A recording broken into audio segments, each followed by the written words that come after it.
Dieu a tellement bien fait les choses. Ce que vous faites à la maison avec les ordures, c'est ce que Dieu fait en vous. Dieu a tellement bien fait les choses. Il y a des choses qu'il faut sortir de l'organisme par les selles, par les urines, par la peau. Mais malgré tout, s'il en reste qui ne peut pas passer par là, il faut les brûler. Et ça s'appelle inflammation. C'est-à-dire, l'organisme met le feu qu'il faut contrôler, qu'il faut surveiller, qu'il faut aider à nous aider. Est-ce qu'on a besoin d'être un génie pour comprendre ça? Les déchets qui les ont apportés, c'est nous. Soit les carcasses des animaux qu'on amène, qu'on mange et puis on laisse les os, c'est nous qui les amenons.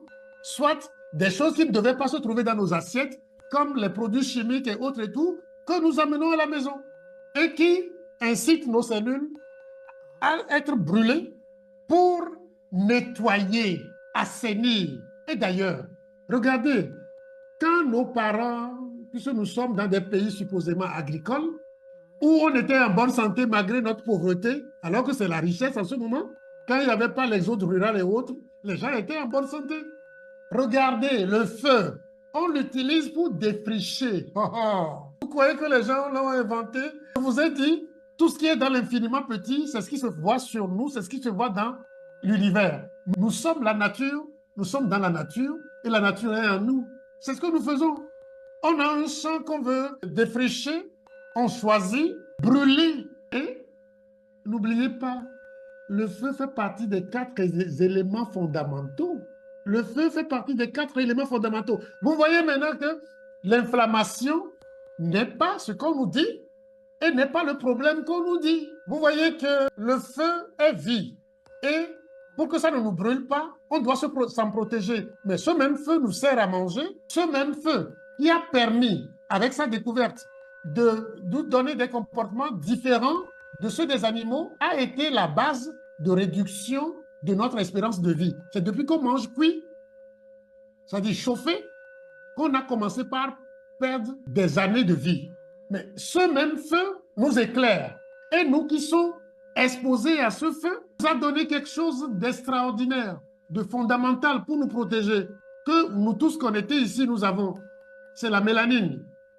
La mélanine qui nous protège contre les brûlures, mais qui en même temps est une plaque solaire qui retransmet cette énergie convertie dans notre organisme, qui profite à nos cellules. C'est une autre image. On en parlera une autre fois.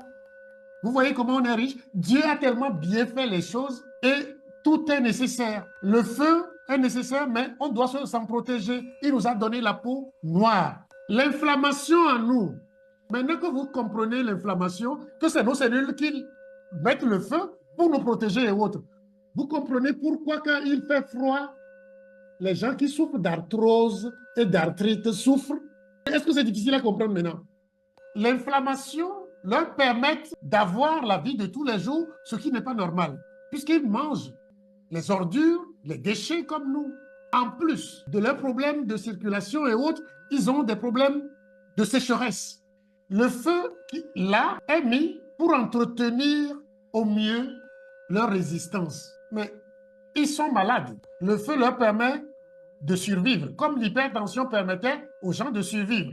Et on s'est mis à combattre l'hypertension. Comment on combat l'inflammation? Alors qu'on devait aider le corps à n'avoir plus besoin de l'inflammation, comme on devait aider le corps à ne plus avoir besoin de pousser fort la tension.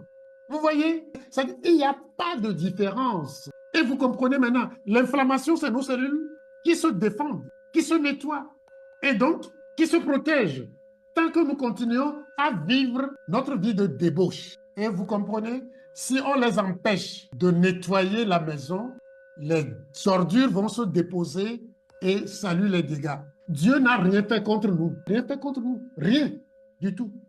Et une souffrance n'est pas une maladie. Une souffrance n'est pas un signe de haine. Une souffrance n'est pas un désamour. C'est plutôt l'amour pour nous comme pour l'hypertension.